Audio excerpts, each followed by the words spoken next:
With over 180 illustration rares and nearly 90 special illustration rares in the Pokemon Scarlet and Violet era, oftentimes many amazing cards get overlooked because of the big chases. Over time, people tend to look back on these older sets and realize that there were some other cards that had some fantastic artworks, and as a result, their demand begins to increase. If you're like me and enjoy investing in Pokemon singles, sometimes it can be a little bit difficult to determine which cards are going to do well long term versus the ones that are going to stay steady to where they are right now. Today, I'll be showing you 10 Pokemon cards that I believe are undervalued and have potential to boom as we get farther away from their respective sets.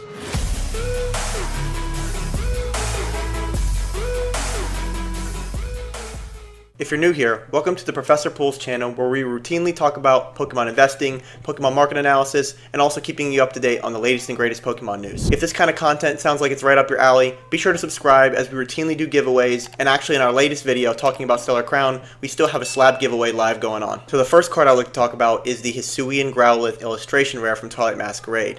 And for those of you who don't know, this set released just a couple months ago, back in May 24th. This card is actually the fourth most expensive illustration rare in the set, behind the Chansey, the Tatsugiri, and of course the Eevee illustration rare. In my opinion, it is still fairly inexpensive compared to how nice of a card it is. It matches with the Perrin special illustration rare. Those two cards connect together to form a picture, and I just think this is a really nice illustration rare. It's always been one of my favorites since I saw the card in Crimson Haze. Looking at its market price, you'll see that it was a $5.97 card at its low, right around when it released. It shot up pretty shortly after to $15.21 and is currently sitting at $9.57. So it has gone up since its initial release, but it has come down since that little spike that it had recently. Now, some of the reasons that I believe this card has a lot of potential long term is first off the pull rates. Now, even though they say that the illustration rare pull rates have not changed and they still show around 1 in 13, I still feel like I have been seeing a lot more booster boxes where people are pulling 2 illustration rares versus 3. Now, I could be crazy, but I really was not seeing that very often, and even in my personal experiences, which I understand is a little bit of a confirmation bias here, I've never ever experienced a booster box opening where I pulled less than 3 illustration rares, and I've opened probably 15 to 20 booster boxes in just the last 6 months. Twilight Masquerade, on the other hand, was the exception to that, where I recently opened 3 booster boxes, and 2 of the booster boxes had 2 illustration rares, along with a lot of other people that I watched open where they were hitting 2 illustration rares. So if this is true, and the illustration rare pull rates are actually getting harder out of booster boxes, it would stand to reason that these cards would be a little bit harder to pull, given every once in a while you might only get 2 instead of 3. Now again, I believe that this is a fantastic artwork. Growlithe has always been a very popular Pokemon from the get-go, and this card pairs very well with the special illustration rare Perrin card, which also adds a story and a lot more of attachment to the card, whereas the Perrin SIR shows the trainer taking a photograph, and of course you see the Hisuian Growlithe, who is the subject of the photo, and it is just a very cute card. We're also seeing some jumps in the Twilight Masquerade booster box prices. I think this will long term start to affect the illustration rare prices, though I do think that's a little bit of an artificial jump due to the increase in the Greninja special illustration rare prices. I do think they'll come down, especially since we're well within reprint period. The set only came out 2 months ago, but the Growlithe nonetheless is an amazing card, and I think long term this card is going to do fantastic. Now, the next illustration rare that I like to talk about is the Cleffa illustration rare from Obsidian Flames, which I really think is an extremely slept on card. This is probably one of the best artworks in the Scarlet and Violet era in my opinion, and I frankly do not understand why this card is as cheap as it is. Now, if you look at its market price, you'll see that it's had a low in the last 6 months of $4.17, a high of $8.74, and it's sitting currently at $6.65, which is far below the top 5 or 6 illustration rares from Twilight Masquerade alone, and this set has been out for a while. Now, I understand that Obsidian Flames does not have a lot of illustration rares, which stands to reason that the cards would be relatively inexpensive since they're a lot easier to pull. Currently, we're seeing similar situations where, like, the Eevee illustration rare from Twilight Masquerade is quickly hitting $70, $80, more than the Magikarp was at one point, whereas there's only 22 illustration rares in Twilight Masquerade, where Paldea Evolved had 36. So pull rates, we know, affects the card prices. We actually talked about that recently in one of our other videos, but the $6.65 price tag seems a little bit undervalued considering it's a very old gen Pokemon with a fantastic artwork. We recently saw the Ninetales illustration rare start to boom. This card has made a little bit of a jump, but I think this card has more room to grow as well, in addition to the Ninetales. And with a price tag of only $6.50, it's really not a bad pickup. If this is a card that you don't have already and you already happen to love the artwork and want it added to your collection, this really is not a bad move. This is not a card that I'll personally be buying 20 or 30 copies of. I'm not that kind of singles collector as it is. I tend to collect singles that I really enjoy, along with ones that I think are going to do well, but I usually don't go and buy 5, 10, 15 copies of a card. That's just not personally how I collect. If I were to collect in bulk like that, I would probably collect booster boxes and sealed product, but as far as singles go, this is a good move in my opinion. Now, the next card I'd like to talk about is also from Twilight Masquerade, which is the Chansey illustration rare. Now, I know I'm not the first one to say this, but this card really should have been in 151. We really should have gotten it earlier. This would have been an amazing addition to the 151 Master set. This card is just so amazing. It features so many of the original 151 Pokemon that I'm really surprised that it wasn't in that set. But this card really does help Twilight Masquerade become one of the more superior sets that we've gotten so far. I will say that I had a lot of skepticism towards Twilight Masquerade when I saw all of the cards, but as I started to rip it, I really started to enjoy this set. The Ogerpon mask I'm still not too sure about, but everything else about the set is just absolutely spectacular. Now, if we go ahead and look at the market price in the last 3 months, or technically 2, since the set just came out 2 months ago, you'll see that it's had a low of $10.92. Now, it's recently hit a high of $19.57, where it recently jumped up, and now it's starting to trickle its way back down, where it's currently sitting at $15.03. Now, I do think a lot of these cards from Twilight Masquerade are seeing some buyouts, which is causing some of the prices to jump. The Greninja and the Carmen are still sitting well over $100. The Greninja is actually $240, but some of the illustration rares have also seen some of these big jumps. The Eevee currently sitting at $70 to $80. This Chansey has jumped up.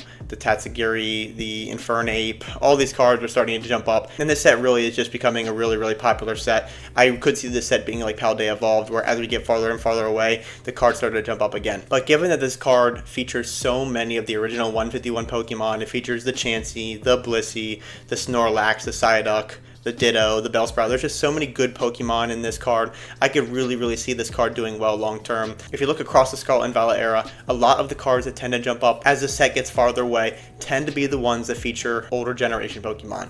Looking at the Magikarp, looking at the Groudon, looking at the Raichu, the Tyranitar, these kinds of cards tend to do very well as we get farther away. Now, as we get farther away from Twilight Masquerade, we'll get a better feel on what the gem rates are as far as getting these cards graded is, where Paradox Rift and Paldea Evolved had pretty low gem rates, which helped cause some of these illustration rares to be very expensive in PSA 10s, but I'll be curious to see what happens here with some of these cards from Twilight Masquerade. But I do think that when Twilight Masquerade is long gone and this set is out of print, this card is going to be very expensive. And now, talking about the 151 Pokemon, I would like to talk about the Zapdos EX Special Illustration Rare from 151, which I believe is an extremely slept on card and is one of the least expensive Pokemon Special Illustration Rares in the entire set. Now, looking at its market price in the last 6 months, you'll see that it's hit a low of $31.71.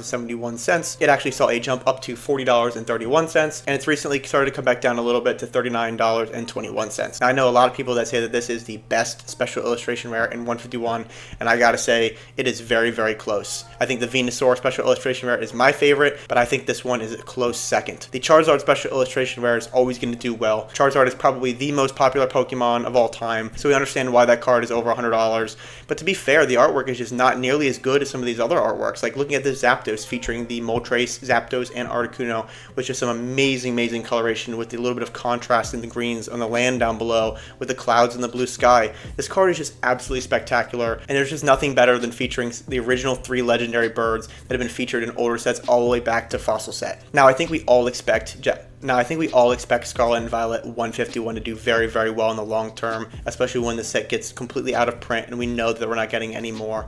But this card in particular, I think, is going to do phenomenally well. Now, the next card is actually the Venusaur special illustration rare that I just talked about. I think this card is extremely slept on. It is currently only sitting at $42.64. If you look at it in the last 6 months, you'll see that it's hit a low of $35.83. It's had a high of $44, and now it's sitting at that $42 mark. The coloration of this card is absolutely amazing, way better than anything you're going to see on a picture like I'm showing you. This is easily the best special illustration rare in the set, in my opinion. Way better than the Charizard, way better than the Blastoise, and I don't even think it's close. Just the way that the colors pop on this card is absolutely fantastic, and for this card to only be $42, I think the Blastoise is actually fairly similar in price. I think is a little bit criminal, considering the Charizard is sitting at $115, almost 3 times as expensive as this card. You have to pull 3 of these just to hit the same amount of value as pulling the Charizard, which is crazy. But this card was my absolute chase going into Scarlet and Violet 151 when I was ripping a ton of packs to get a master set. I really do have a lot of faith that this card is going to do very well in the long term. The Blastoise just really didn't do it for me. I'm just not as excited with the artwork just because it's kind of plain and kind of simple and just not as interesting as the Charizard and the Venusaur. But if you were to line up the 3 together, I would pick the Venusaur any day of the week. Even though I love Charizard, I just think that artwork is just not even close to the Venusaur. The next card I'd like to talk about is the Iron Valiant Special Illustration Rare from Paradox Rift. Now, for those who don't know, this was the second top chase for the longest time when the set released. It was right behind the Roaring Moon Special Illustration Rare. The Roaring Moon was sitting at $90 to $100, and this card would, at one point was around $65, $70, and has recently dropped down, currently now at $31.07, almost near its complete low in the last 6 months. So looking at the market again, we'll see that it's at a low of $26.50. $30, a high of $35, and it is now currently sitting at $31. Only $5 more than its low in the last 6 months. One of the reasons I think this card is going to do so well is because as we get farther and farther away from the Scarlet and Violet era, and even just past the Scarlet and Violet era, people are really going to look nostalgically towards these Paradox Pokemon and towards the future and ancients in general. I know a lot of people had a lot of skepticism about them in the beginning, but as we go into other sets, looking ahead at Stellar Crown, the hype towards Stellar Crown is starting to go crazy. People are very, very excited for Stellar Crown as a set, even though again, this is a set that features Terra-type Pokemon, which people are really, really not fond of going back from the beginning of the Scarlet and Violet era. But these Paradox Pokemon are here to stay for the next couple years, and frankly, I think they look awesome. Looking at this Iron Valiant card, you're seeing two very iconic Pokemon, Gallade and Tyranitar, featuring their Paradox versions, along with some other Pokemon like the Delibird, and then you got the, I think that's the Iron Moth in the top right corner.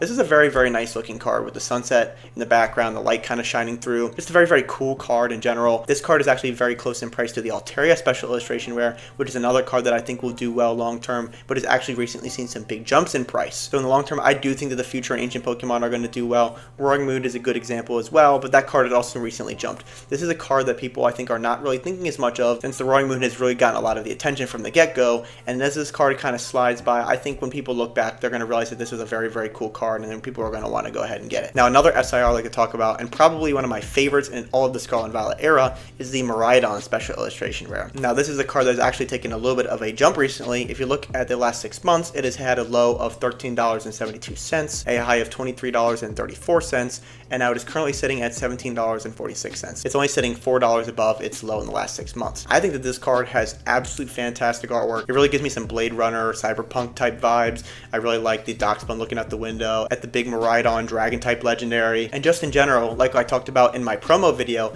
Miraidon and Koraidon are the two iconic legendaries from the Scarlet and Violet era. These are the faces of the Scarlet and Violet era. As a result of these legendaries being the faces of the era, I think that these cards are going to stand to do well long term as people start to look nostalgically back at this era. It's very often for people to have hate towards certain eras while they're in it, but as we look back, people are going to realize that these cards are very, very cool, especially once the new era comes about and people start hating on those Pokemon. They're going to look back at these ones and be like, maybe we didn't have it so bad with Scarlet and Violet, so they're going to start liking these cards a lot more. And though it is easier to pull than some of the more recent SIRs with the changes in the pull rates, it is still a fantastic artwork, and I think $17 is just too cheap for a card this cool. And again, while we're talking about the faces of Scarlet and Violet, I would also like to talk about the Koraidon, which in the last 6 months has seen a low of $8.46, a high of $13.68, and now it is currently sitting at $13.52. So as you can see here, the card is actually starting to rise, and I think this is because people are starting to enjoy the card. Koraidon EX is not becoming a big meta card lately, so that is not, I don't think, attributing to the price. I think people are just starting to look back at the Scarlet and Violet era and really start to enjoy some of the artworks that we got right at the start. In my opinion, the Miraidon and the Koraidon SIRs go really well together, and these are just the two iconic legendaries like I discussed earlier. So in my opinion, if you're going to pick up one, you may as well go ahead and get the other if you don't have it, because having both of the legendaries that are the face of the era is just a very, very cool thing to have, along with the promos that I talked about in my last video. Now going back to 151, I would like to talk about the Alakazam Special Illustration Rare, another absolutely fantastic artwork that does not get the love that it probably deserves. If you look at its market price in the last 6 months, you'll see that it's had a low of $26.02, a high of $34.43, and it has currently dropped a little bit from that mark, sitting at $31.78. Now, historically speaking, Alakazam has done very, very well in vintage sets all the way up to now, and this is the first alternate artwork type card of Alakazam that we've ever gotten. And currently this card is sitting only at $30, which is one of the least expensive Pokemon Special Illustration Rares in the entire 151 set. In my opinion, this card is also absolutely fantastic like the Zapdos. It has wonderful colors that really fit well together. The card just blends nicely as a whole. I had to open hundreds of 151 packs to pull this card, so it is a little crazy to me that it is only a $30 card. And given the history of Alakazam as a Pokemon and all of the popularity that it has around it, I think that it stands the reason that in the next few years, when 151 is way behind us, this is another card that's going to do phenomenally well. And now the last, but certainly not the least, is the Gardevoir Special Illustration Rare from Scarlet and Violet. Now, this one is a little bit of an honorable mention, but I do think it's worth talking about because as you can see on the chart, it has recently seen a pretty hefty jump in price already. If you look at its low, you'll see that it was originally an $18.10 card at its low in the last 6 months. It jumped up to $34.58 and is now currently sitting at $29.19. Now, playability is a factor here. People have recently been starting to use the Gardevoir deck a lot more frequently, and so I do think that is affecting its price. However, the Gardevoir Evolution line in the Scarlet and Violet era is a very, very popular set of cards that I think will do very, very well. The Ralts illustration rare, for example, is well over the $10 mark, and the Curly is also close to $10, while the Gardevoir is triple both of those cards. I think these cards as a set are going to do very well. This is a card that has a very nice touchy-feely story, and when I saw this card I was very excited to try and pull it, because I think that Pokemon cards that tell a story like this are what Pokemon is all about, and makes it all that much more enjoyable to collect. And again, similar to the Alakazam, Gardevoir has always been a very popular Pokemon. This is a Gen 3 Pokemon that has a lot of excitement around it, and just historically speaking, if you look at cards from various eras all the way back, Gardevoir has always done well. The Gardevoir and Sylveon Tag Team Altar has actually recently taken some big jumps as well, and just in general, I think that any nice artwork of Gardevoir is going to become a very collectible and very sought after card once its respective set is no longer in print in a few years. Alright everybody, that's going to be it for me today. Let me know down in the comments what card was your favorite from this list, along with any cards that you think that I missed. And now that we're well into a month of this channel starting, I'd be curious to know what videos were your favorite. If there's any particular content that you enjoyed the most, be sure to let me know down in the comments below. I'd be curious to hear you guys' feedback on what kind of videos you enjoyed versus what kind of stuff you guys didn't care about as much. Alright everybody, thanks for watching, I hope you have a good day, and I'll see you on the next one.